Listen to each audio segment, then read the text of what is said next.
దోపిడీకి పచ్చ షర్టు పచ్చ ప్యాంటు వేస్తే అచ్చం బాబుగారిలానే ఉంటుంది. వెలగపూడిలో తాత్కాలిక భవనాల పేరుతో శాశ్వత దోపిడీ చేశారు. వందల కోట్ల రూపాయల ప్రజాధనాన్ని అప్పనంగా దోచేశారు. అసెంబ్లీ సచివాలయ భవనాల పేరుతో భారీగానే దండుకున్నారు. అటు దేశ రాజధాని ఢిల్లీలో కొత్త పార్లమెంటు భవనం చూసినప్పుడు, ఇటు పొరుగు రాష్ట్రంలో నిర్మించిన సరికొత్త సెక్రటేరియట్ భవనం చూస్తున్నప్పుడు వాటికయ్యే ఖర్చును వెలగపూడిలో వెలిసిపోయిన పేక మేడలతో పోల్చినప్పుడు ఇది ఎంత పెద్ద కుంభకోణమో అర్థమవుతుంది. శాశ్వత భవనాల కంటే తాత్కాలిక భవనాలకే ఎక్కువ ఖర్చు చేయడం మీరెప్పుడైనా చూశారా? తాత్కాలిక పేక మేడలకు వందల కోట్లు ఖర్చు చేయడం గురించి మీరెప్పుడైనా విన్నారా? అవన్నీ చంద్రబాబు హయాంలో నిర్మించినవి వెలగపూడిలో ఉన్నాయి. ఇంతకీ తాత్కాలిక భవనాల పేరుతో వెలగపూడిలో బాబు దోచినదెంత? సెంట్రల్ విస్టాకైన ఖర్చెంత? తెలంగాణ కొత్త సెక్రటేరియట్కు ఎంత ఖర్చు పెట్టారు? వాటితో పోల్చి చూస్తే వెలగపూడిలో జరిగిన కుంభకోణం ఎంత తేల్చేద్దాం గన్ షాట్గా. ఇక సెకండ్ టాపిక్, బాబు గారు నిద్రలో కూడా అమరావతి జపమే చేస్తుంటారు. అలాగని అతనికి రాజధాని మీద ప్రేమ అనుకునేరు? అస్సలు కాదు. అదంతా రాజధాని పేరుతో చేసిన రియల్ ఎస్టేట్ దోపిడీపై ఉన్న మోజు. ఆ పేరు చెప్పి లక్షల కోట్ల రూపాయలు దోచేసే స్కెచ్. కాకపోతే ఆ బంగారు బాతు ఇప్పుడు చేజారిపోయింది. దోచుకునే దారి మూసుకుపోయింది. పాపం ఆ ఫేకు రైతుల యాత్రలు, బాబుగారి ఫ్రస్ట్రేషన్, పచ్చ బ్యాచ్ ఉడత ఊపులు, ఇవన్నీ దోపిడీకి దారి మూసుకుపోతోందనే బాధతోనే తాత్కాలిక నిర్మాణాల పేరుతోనే వందల కోట్లు దోచుకున్న బాబుగారు ఇక స్కాముల నిలయంగా మార్చేశారు అమరావతిని. ఇంతకీ బాబు హయాంలో అమరావతి పేరు చెప్పి ఎంత దోచేశారు? భూ సమీకరణ పేరుతో ఎంత బొక్కేశారు? కారు చౌకగా ఎన్ని ఎకరాలు నొక్కేశారు? తేల్చేద్దాం గన్ షాట్గా. ఇక థర్డ్ టాపిక్, అమరావతికి అనుకూలమని కేంద్రం ఏనాడూ చెప్పలేదు. వ్యవహారం కోర్టులో ఉంది. అభివృద్ధి వికేంద్రీకరణ జరగకుండా ఆ వ్యవహారాన్ని కోర్టు మెట్లెక్కించింది బాబు అండ్ బ్యాచే. ఇప్పుడు కేంద్రం అఫిడవిట్లో ఇలా చెప్పిందని అలా చెప్పిందని ఎల్లో మీడియా ప్రచారాలు మొదలుపెట్టింది. నిజానికి కేంద్రం అఫిడవిట్లో చెప్పింది వేరు, బయట వీళ్లు చేస్తున్న ప్రచారం వేరు. శివరామకృష్ణన్ కమిటీ నివేదికలను తుంగలో తొక్కి రియల్ ఎస్టేట్ వ్యాపారం కోసమే రాజధాని పేరుతో అమరావతిని తెరపైకి తెచ్చిన విషయం తెలియంది కాదు. ఇప్పుడు అమరావతి కథలు కంచికి చేరే సమయం దగ్గర పట్టంతో మళ్ళీ కళ్ళబొల్లి కబుర్లు చెబుతూ అందరినీ మభ్యపెట్టే ప్రయత్నాలు చేస్తున్నారు బాబుగారు. ఇంతకీ కేంద్రం అఫిడవిట్లో చెప్పినదేంటి? బయట పచ్చబ్యాచ్ చేస్తున్న ప్రచారమేంటి? శివరామకృష్ణన్ కమిటీ నివేదికను ఎందుకు తుంగలో తొక్కారో తెలుసా? తేల్చేద్దాం గన్ షాట్గా. వెలగపూడిలో బాబుగారి దోపిడీ కథ తెలుసుకునే ముందు ఒక చిన్న పిట్ట కథ చెబుతా వినండి. ఒక ఊర్లో ఎద్దు, గద్ద స్నేహితులు. ఈ రెండు తమ కష్టసుఖాలను ఒకదానికొకటి పంచుకునేవి. ఓ రోజు ఎద్దుతో గద్ద, నువ్వు రోజు ఒళ్ళంతా హోనం చేసుకుని కష్టపడుతుంటే నీ యజమాని నీ మొహాన ఓ కుడితి కొట్టి పబ్బం గడుపుకుంటున్నాడు చూసావా అందట. దానికి ఎద్దు, ఏం చేస్తాం, కష్టపడి కడుపు నింపుకోవడమే నాకు తెలిసిన విద్య, అందులోనే నాకు ఆనందం ఉంది అని చెప్పిందట. అదంతా సర్లే కానీ నీ సంగతేంటి అని గద్దను అడిగిందట. నీలా కష్టపడటం నాకు ఇష్టం లేదు. నా కంటికి ఆహారం కనిపిస్తే చాలు ముక్కుకు కరుచుకుని ఎత్తుకుపోతా. అలా ఎత్తుకుపోవడంలో ఎంత మజా ఉంటుందో నీకేం తెలుసు? దోచుకు తినడంలో ఎంత ఆనందం ఉంటుందో నీకేం తెలుసు? మనది కానిది తెలివిగా కొట్టేసి దొరకకుండా పారిపోవడంలో ఎంత కిక్కుంటుందో నీకేం తెలుసు అందట. ఆ గద్దకు పచ్చ షర్టు పచ్చ ప్యాంటు వేస్తే అచ్చం బాబుగారిలానే ఉంటుంది. అమరావతి భూముల పేరుతో బాబు అండ్ కో అంటే పచ్చ గద్దలన్నీ ఏకమై దోచుకున్నాయి. అమరావతిలో తాత్కాలిక భవనాలు పేరు చెప్పి అందిన కాడికి బాబుగారు దోచుకున్నారు. టెంపరరీ అసెంబ్లీ సచివాలయం నిర్మాణం పేరుతో వందల కోట్లు గద్దలా తన్నుకుపోయారు. అసలు వెలగపూడిలో పేకమేడలు కట్టి ఎన్ని కోట్లు దోచుకున్నారు?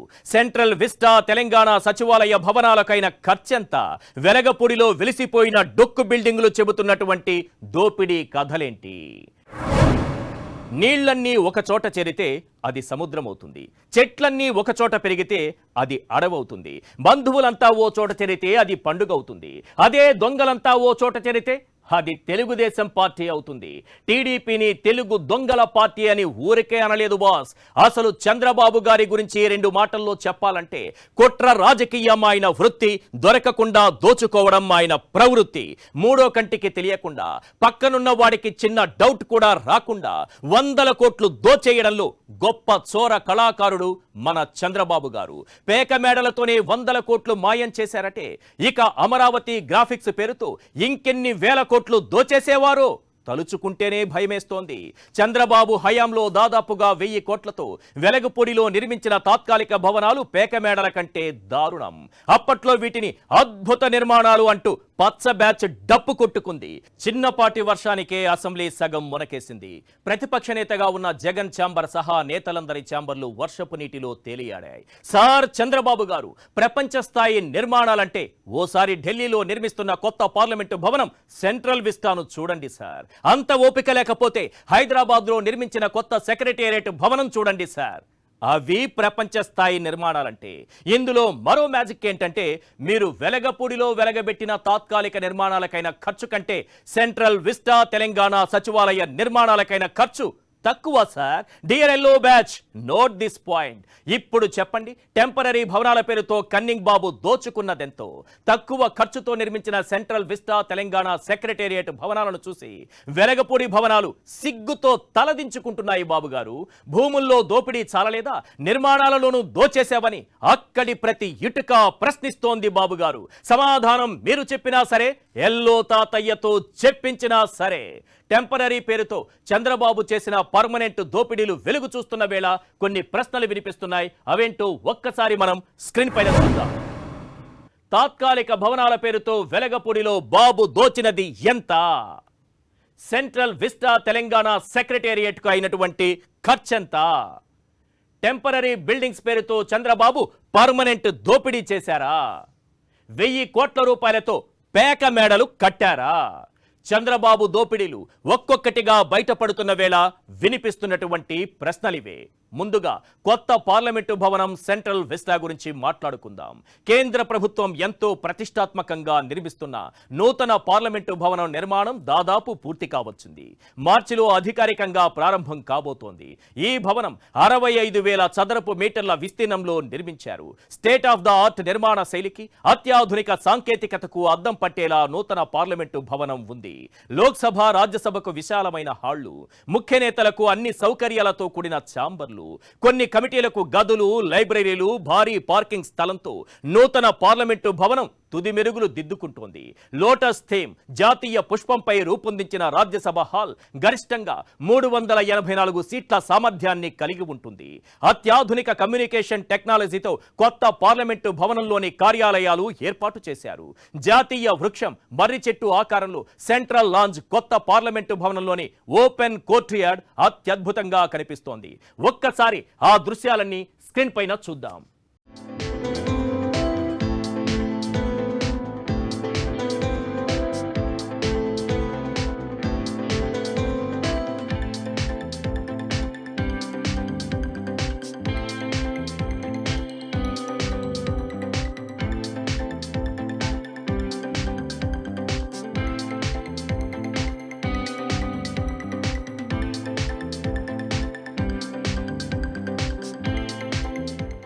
ఇది అద్భుత నిర్మాణం అంటే, ఇది ప్రపంచ స్థాయి నిర్మాణం అంటే. ఈ ప్రపంచ స్థాయి భవనంతో పాటు ఇతర నిర్మాణాలకైన ఖర్చు దాదాపుగా 862 కోట్ల రూపాయలు. ఈ ఫిగర్ గుర్తు పెట్టుకోండి, దాని గురించి తర్వాత మాట్లాడుకుందాం. ఇటు తెలంగాణ నూతన సచివాలయం కూడా అదే స్థాయిలో ఆకట్టుకుంటోంది. త్వరలోనే కొత్త సెక్రటేరియట్ ప్రారంభం కానుంది. దీనికి కూడా చాలా ప్రత్యేకతలే ఉన్నాయి. ఇది మొత్తం 20 ఎకరాల్లో ఉంది. 150 నుంచి 200 ఏళ్ల వరకు భవనం చెక్కు చెదరకుండా ఉండేలా నిర్మించారు. భవనంలోకి సహజమైన గాలి, వెలుతురు వచ్చేలా డిజైన్ చేశారు. గ్రౌండ్ ఫ్లోర్ కలిపి మొత్తం 7 అంతస్తులున్నాయి. 6వ అంతస్తులో సీఎం కార్యాలయంతో పాటు మంత్రివర్గ సమావేశ మందిరం, మరో పెద్ద హాలు ఉన్నాయి. ఇక బిల్డింగ్ లోని 2వ అంతస్తు నుంచి మంత్రుల ఆఫీసులు ఉంటాయి. ఫస్ట్ సెకండ్ ఫ్లోర్ లో సాధారణ పరిపాలనా శాఖ, ఆర్థిక శాఖ కార్యాలయాలు ఉంటాయి. విశాలమైన స్థలంలో పార్కింగ్ ఏర్పాటు చేశారు. మొత్తం గ్రీన్ బిల్డింగ్ కాన్సెప్ట్ తో ఈ నిర్మాణం చేపట్టారు. ఈ భవనం రాత్రి వేళల్లో విద్యుత్ కాంతులతో ధగధగా మెరిసిపోతుంది. ఇది కూడా ప్రపంచ స్థాయి కట్టడాన్ని తలపిస్తోంది. ఒక్కసారి దానికి సంబంధించినటువంటి దృశ్యాలను స్క్రీన్ పైన చూద్దాం.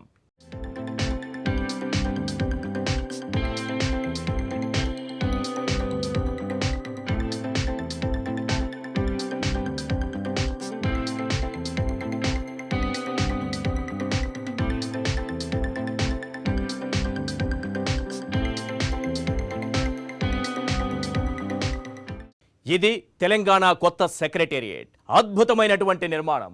మరి దీని నిర్మాణానికైన ఖర్చంతో తెలుసా? అక్షరాల 617 కోట్ల రూపాయలు.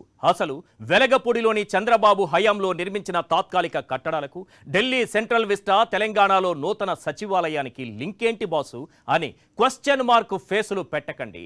అసలు మ్యాటర్ ఇక్కడే ఉంది. ఇందాక ఓ నెంబర్ గుర్తు పెట్టుకోమని చెప్పాను కదా, అదే సెంట్రల్ విస్టాకైనటువంటి ఖర్చు. దాని నిర్మాణానికి 862 కోట్లయింది. తెలంగాణలో నూతన సచివాలయానికి అయినటువంటి ఖర్చు 617 కోట్ల రూపాయలు.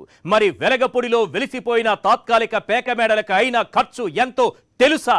అక్షరాల 970 కోట్ల రూపాయలు. ఏంటి ఫ్యూజులు ఎగిరిపోయాయా? మతులు పోతున్నాయా? Mind blank అవుతోందా? మరి చంద్రబాబు దోపిడీ బాస్ మామూలుగా ఉండదు. 7 ఏళ్ల క్రితం వెలగపూడిలో తాత్కాలిక సచివాలయం, అసెంబ్లీ భవనాలకు చంద్రబాబు చేసిన ఖర్చు 970 కోట్లు. అంటే దాదాపు 1000 కోట్లు. సెంట్రల్ విస్టా కంటే 100 కోట్ల పైనే ఎక్కువ. అదే తెలంగాణ సచివాలయంతో పోలిస్తే 350 కోట్ల రూపాయల కంటే ఎక్కువ. అవేమో 100 ఏళ్లు చెక్కు చెదరకుండా కళ్ళు మిరిమిట్లు గొలిపేలా మెరిసిపోతున్నాయి. మరి మన చంద్రబాబు హయాంలో కట్టిన భవనాలు రేపో మాపో అన్నట్లుగా ఉన్నాయి. తాత్కాలిక భవనాల పేరుతో చంద్రబాబు ఖర్చుకు వెలగపూడిలో మరో సెంట్రల్ విస్టాను నిర్మించేయొచ్చు. కాస్త జాగ్రత్తగా ఖర్చు చేస్తే తెలంగాణలో ఇప్పుడు నిర్మించిన సచివాలయాలు ఏపీలో 2 కట్టవచ్చు. ఇప్పుడు అర్థమవుతోందా సెంట్రల్ విస్టా, తెలంగాణ నూతన సచివాలయంతో వెలగపూడిలో వెలిసిపోయిన భవనాలకు పోలికేంటో? అంటే టెంపరరీ బిల్డింగ్స్ పేరుతో చంద్రబాబు భారీగానే ప్రజాధనాన్ని దోచేశాడు. ఆ తాత్కాలిక భవనాలు పేకమేడల కంటే దారుణంగా మారాయి. వర్షాలు పడిన 2 రోజులకే భవనాల్లోకి వరద నీరు వచ్చి చేరింది. దీనికి అప్పట్లో పచ్చ బ్యాచ్ ఇచ్చిన కవరింగ్ ఏంటో తెలుసా? అవనిలో ఆకాశం. అర్థం కాలేదా? కురిసిన చిన్నపాటి వర్షానికి సచివాలయం ముందు నీళ్లు నిలిచిపోతే ఆ వరద నీటిలో నుంచి కనిపించే ఆకాశం, ఆ భవనాలు అద్భుతమంటూ మన ఎల్లో తాత కవర్ చేసే ప్రయత్నం చేశారు. 100 కోట్లతో కట్టిన సచివాలయం దగ్గర కనీసం డ్రైనేజీ కూడా లేక వర్షపు నీళ్లు రోడ్ల మీద నిలిస్తే ఆ నీళ్లలో ఆకాశం చూపిస్తూ అవనిలో ఆకాశం అంటూ అద్భుతమైన సుందర దృశ్యం అంటూ వార్త రాశారంటే వీళ్ల భజనకి అంతే లేదా అనిపిస్తుంది.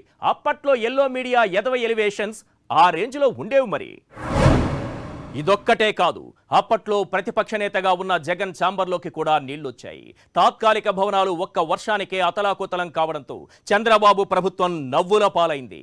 అసెంబ్లీకి బీటలు, సచివాలయంలోకి నీళ్లు రావడంతో బాబు బండారం బట్టబయలైంది. దీనిపై మరింత లోతుగా చర్చ జరిగితే డొల్ల నిర్మాణాలు, దోచేసిన డబ్బుల ప్రస్తావన బయటకొస్తుందన్న భయంతో లీకేజీ వ్యవహారంలో కుట్ర జరిగిందని, దీనిపై సిఐడి విచారణకు ఆదేశిస్తున్నానని హడావుడి చేశారు.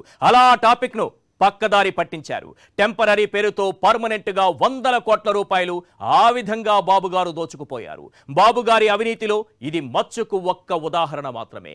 గ్రాఫిక్స్ చూపించి రాజధాని పేరుతో భూములు దోచేసి వెనకేసిన అవినీతి కథలు ఇంకా చాలానే ఉన్నాయి. సార్ చంద్రబాబు గారు ఒక్క విషయం గుర్తు పెట్టుకోండి. ఆ పేకమేడలు కట్టి ప్రపంచ స్థాయి బిల్డింగ్ అంటూ బిల్డప్ ఇచ్చిన ఎవ్వరి రాజకీయ జీవితమైన పేకమేడల కుప్పకూలిపోవడం ఖాయం సార్. ఇంకొక విషయం, రాజకీయాల్లో అతిగా ఆవేశపడి దోచేసే లీడర్లు, అతిగా ఆశపడుతూ ప్రజాధనాన్ని బొక్కేసే లీడర్లు బాగుపడినట్లు చరిత్రలో లేదు. ఇది మాత్రం గన్ షాట్. కొత్త రాష్ట్రం, కొత్త రాజధాని భవిష్యత్తు ఎలా ఉండబోతోందని అంతా ఆలోచిస్తున్న సమయంలో గ్రాఫిక్స్తో మాయ చేసి 100 కోట్లతో పేకమేడలు కట్టి చివరికి రాజధాని పేరుతో 1000 ఎకరాలు దోచేసింది బాబు అండ్ బ్యాచ్.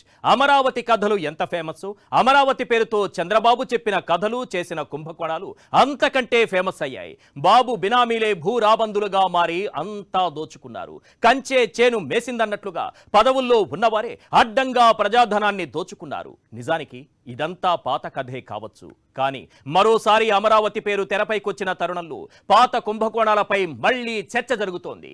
ఒక్క భూములే కాదు, భూముల నుంచి నిర్మాణాల వరకు అంతా దోపిడీనే. చివరకు అమరావతిని స్కాముల క్యాపిటల్ గా మార్చేశారు. అసలు రాజధాని పేరుతో బాబు అండ్ బ్యాచ్ దోచినదెంత? బాబు బినామీలే భూరాబందులా? అప్పట్లో బిట్టుకో బినామీని పుట్టించారా? ఎక్కడైనా రాజధాని నిర్మాణం అంటే భవిష్యత్తు తరాలకు భరోసా ఇచ్చేదిగా ఉండాలనుకుంటారు. కానీ బాబుగారు మాత్రం అదే రాజధాని పేరుతో ఊహకందని విధంగా కుంభకోణాలకు తెరలేపారు. ఇప్పుడు బాబుగారి ఫ్రస్ట్రేషన్ ఏంటో తెలుసా? ఇంత కష్టపడి తరతరాలు దోచుకోవడానికి దారి వెతికితే ఇప్పుడు అర్ధాంతరంగా అది చేజారిపోయిందే అన్నదే బాబుగారి బాధ. బాబుగారి స్కాముల లెక్కలు బయటకు తీస్తే ఆయనెంత ఘరాన దొంగో మనకు బాగా అర్థమవుతుంది. బయటకు రాజధాని, భూ సమీకరణ, తాత్కాలిక నిర్మాణాలతో హడావుడి చేశారు. మూడో కంటికి తెలియకుండా అన్నింట్లోనూ ప్రజాధనాన్ని దోచేశారు. ప్రభుత్వ భూములను నొక్కేశారు. ఈ కుంభకోణాలు కేవలం అమరావతికి మాత్రమే పరిమితం కాలేదు. బంధుగణంతో, బినామీలతో రాష్ట్ర వ్యాప్తంగా దోపిడీలకు పాల్పడ్డారు. టీడీపీని తెలుగు దొంగల పార్టీ అనేది ఊరకనే కాదు. వీళ్ళు మామూలు దొంగలు కాదు, దొంగలకే దొంగలు, ఘరానా దొంగలు. దొంగలు ఓ ఇంటినే గుల్ల చేస్తారు, కానీ మన బాబు అండ్ బ్యాచ్ మొత్తం రాష్ట్రాన్నే దోచుకుంది. ఎల్లో బ్యాచ్ చేసిన కుంభకోణాలపై చర్చ జరుగుతున్న వేళ కొన్ని ప్రశ్నలు వినిపిస్తున్నాయి. అవేంటో ఒక్కసారి మనం స్క్రీన్ పైన చూద్దాం. అమరావతిని స్కాముల క్యాపిటల్ గా మార్చేశారా? భూముల నుంచి నిర్మాణాల వరకు అంతా దోపిడీయేనా? చంద్రబాబు బినామీలే భూరాబందులుగా మారారా? పచ్చ బ్యాచ్ అసైన్డ్ భూములను కూడా దోచుకుందా? ఎల్లో బ్యాచ్ కుంభకోణాలపై చర్చ జరుగుతున్న వేళ వినిపిస్తున్నటువంటి ప్రశ్నలివే. అమరావతిని స్కాములకు క్యాపిటల్ గా మార్చేశారు బాబు. రాజధానిపై ముందుగానే తన బినామీలకు లీకులిచ్చారు. గుట్టు చప్పుడు కాకుండా రాజధాని ప్రకటనకు ముందే భూములు కొనుగోలు చేయించారు. ఆఖరికి దళితులను భయపెట్టి అసైన్డ్ భూములు దోచేశారు. బిట్టుకో బినామీని పుట్టించారు. పార్టీ ఆఫీసుల్లో, సొంత ఆఫీసుల్లో పనిచేసే ఉద్యోగులు, స్నేహితులు, బంధువులు, పార్ట్నర్లు, ఆఖరికి ఇంట్లో ఉండే పని వాళ్ల పేరు మీద ఎకరాలకు ఎకరాలు కొనేశారు. అప్పట్లో కొందరు చిరుద్యోగుల పేరుపై 30 ఎకరాలు ఆ పైన ఉండటం చూసి అందరి మతులు పోయాయి. ఎక్కడైనా ఓ చిరుద్యోగి అన్ని ఎకరాలు కొనగలడా? ఇక జోన్ల విషయంలోనూ పెద్ద మాయాజాలమే చేశారు.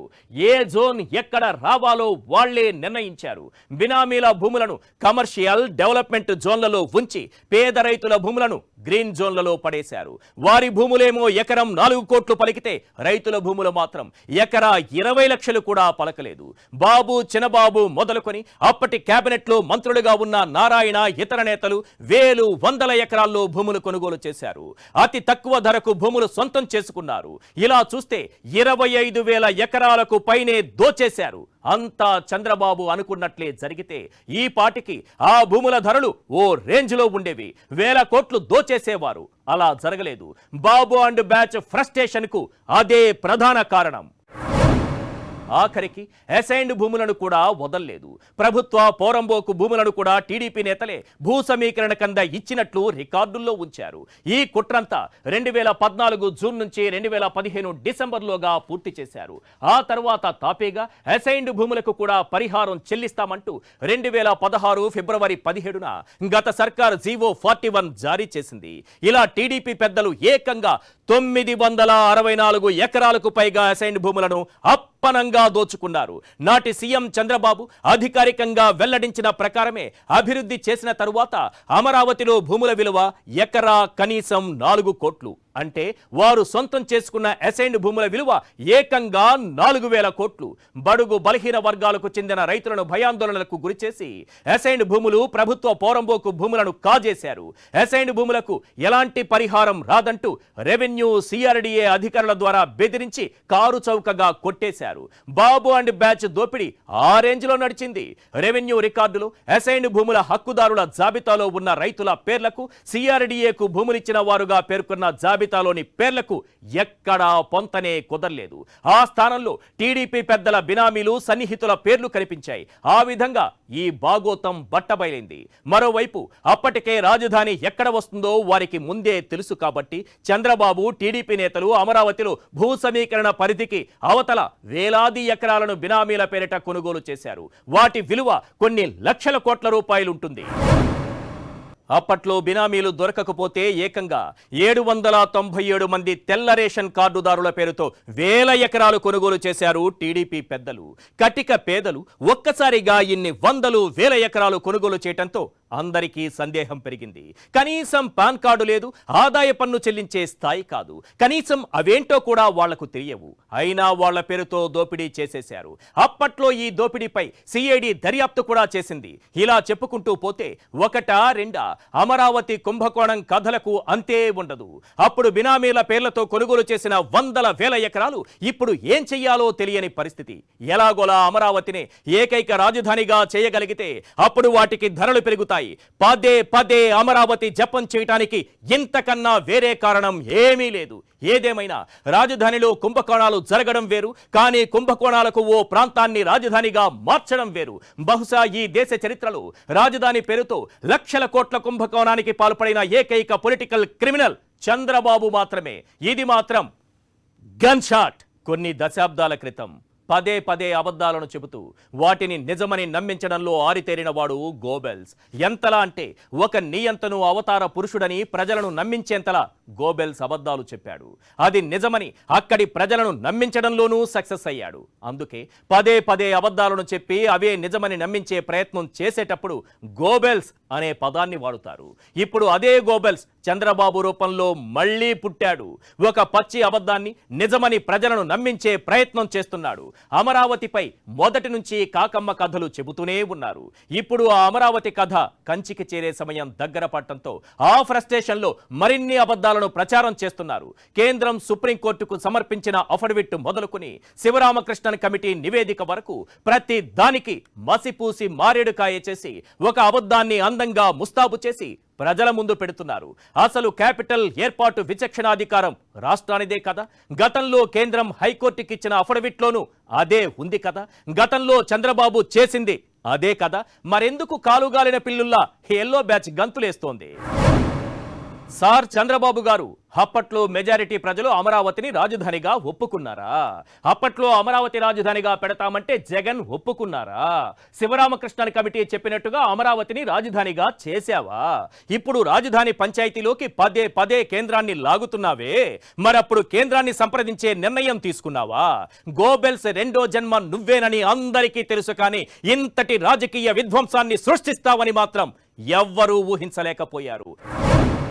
ఎల్లో తాత చెప్పినట్లుగా విభజన చట్టం నిబంధనల మేరకు అమరావతిని రాజధానిగా నిర్ణయించినట్లు కేంద్రం అఫిడవిట్లో చెప్పలేదు. ఎల్లో మీడియా చేస్తున్న ప్రచారమంతా పచ్చి అబద్ధమే. అసలు అఫిడవిట్లో కేంద్రం ఏం చెప్పిందంటే, ఏపీ పునర్విభజన చట్టంలో సెక్షన్ 6 ప్రకారం కొత్త రాజధాని కోసం ప్రత్యామ్నాయాలను అధ్యయనం చేయడానికి తాము శివరామకృష్ణన్ నేతృత్వంలో 2014 మార్చి 28న నిపుణుల కమిటీ నియమించామని, ఆ కమిటీ 2014 ఆగస్టు 30న సమగ్ర నివేదికను ఇచ్చిందని, అదే నివేదికను అప్పటి ఏపీ ప్రభుత్వానికి పంపించామని కేంద్రం అఫిడవిట్లో చెప్పింది.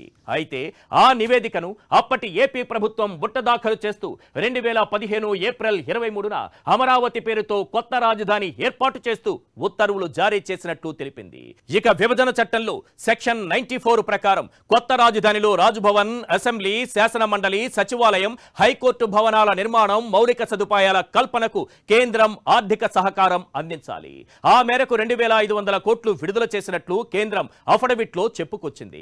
అంతకు మించి అమరావతికి ఫేవర్ గా కానీ, 3 రాజధానులకు వ్యతిరేకంగా కానీ ఏమీ అనలేదు. ఇంకా చెప్పాలంటే వాటితో మాకు సంబంధం లేదని క్రిస్టల్ క్లియర్ గా చెప్పేసింది. అసలు పిటిషనర్ లేవనెత్తిన అంశాలతో కేంద్ర ప్రభుత్వానికి సంబంధమే లేదని చెప్పుకొచ్చింది. ఇది నిజం, ఇదే నిజం. నాడు రాజధాని నిర్ణయంలో చంద్రబాబు కేంద్రాన్ని సంప్రదించలేదు. అసలు వాళ్లకు చెప్పేదేంటి అన్నట్లుగా వ్యవహరించారు. అంతేకాదు కేంద్రం నియమించిన శివరామకృష్ణన్ కమిటీ నివేదికను కూడా పక్కన పడేశారు. నిజానికి ఈ కమిటీ ఇచ్చినటువంటి నివేదిక అమరావతికి పూర్తి వ్యతిరేకంగా ఉంది. అసలు ఆ కమిటీ ఏం చెప్పిందంటే హైదరాబాదు మాదిరి సూపర్ రాజధాని వద్దే వద్దని చెప్పింది. విజయవాడ గుంటూరు మధ్య రాజధాని ఏర్పాటు చేయడం ఏమాత్రం మంచిది కాదని సూచించింది. విజయవాడ గుంటూరు ప్రాంతంలో రాజధాని ఆర్థికంగా పర్యావరణ పరంగా నష్టమని హెచ్చరించింది. ప్రభుత్వ భూములు ఉన్న చోటే రాజధాని ఏర్పాటు చేయటం మంచిదని, వ్యవసాయ భూములు కొనుగోలు చేయటం మంచిది కాదని స్పష్టంగా చెప్పింది. ప్రభుత్వ విభాగాలన్నీ ఒకే చోట కేంద్రీకరించవద్దని తెలిపింది. ఐటీ పరిశ్రమలకు సంబంధించిన విభాగాలన్నీ విశాఖలో ఏర్పాటు చేయాలని సూచించింది. విశాఖలో హైకోర్టు ఏర్పాటు ఒక ఆప్షన్ గా చూడాలి. రాయలసీమలో బెంచ్ ఏర్పాటు చేయాలని కూడా చెప్పింది. సీఎం కార్యాలయం ఉన్న చోటే హైకోర్టు ఉండాల్సిన అవసరం లేదని నొక్కి చెప్పింది. విశాఖపట్నం, శ్రీకాకుళం ప్రాంతాలను ప్రత్యేక కారిడార్లుగా గుర్తించాలని నివేదికలో పేర్కొంది. ఎంత వివరంగా అరటిపండు వలిచినట్లుగా నివేదికలో ఉన్న ఆ నివేదికను పక్కన పడేసి నారాయణ కమిటీ అంటూ ఓ దిక్కుమాలిన కమిటీ వేశారు చంద్రబాబు. ముందుగా అనుకున్న ప్రకారమే అమరావతి రాజధానిగా ఆ కమిటీతో నివేదిక ఇప్పించారు. అప్పట్లో అమరావతి కథ అలా నడిచింది. మరి అప్పుడు ఇప్పుడు జగన్ ఒకే స్టాండ్ పై ఉన్నారు. నాడు రాజధానిగా అసెంబ్లీలో చర్చ జరిగిన సమయంలోనూ విజయవాడలో రాజధాని పెడితే తమకు ఎలాంటి అభ్యంతరం లేదన్నారు. కానీ తప్పనిసరిగా రాజధాని కోసం సేకరించే భూమంతా ప్రభుత్వానిదే అయి ఉండాలన్నారు. కానీ పచ్చ బ్యాచ్ మాత్రం ఆ వీడియోను పూర్తిగా చూపించదు. విజయవాడ అయితే మాకు ఎలాంటి అభ్యంతరం లేదు అనే వరకే చూపిస్తుంది. నాడు నేడు వికేంద్రీకరణే జగన్మోహన్ రెడ్డి మంత్రం. ఇప్పుడు అదే చేస్తున్నారు. ఇక ఫైనల్ గా మీరెన్ని కట్టు కథలు అల్లినా, కళ్ళబుల్లి కబుర్లు చెప్పినా లాభం లేదు. ఇటు వికేంద్రీకరణ మంత్రాన్ని జపిస్తూ 3 రాజధానులకే జై కొడుతున్న రాష్ట్ర ప్రజలు వికేంద్రీకరణ జరగకుండా ఎవడు ఆపుతాడో చూస్తామంటున్నారు.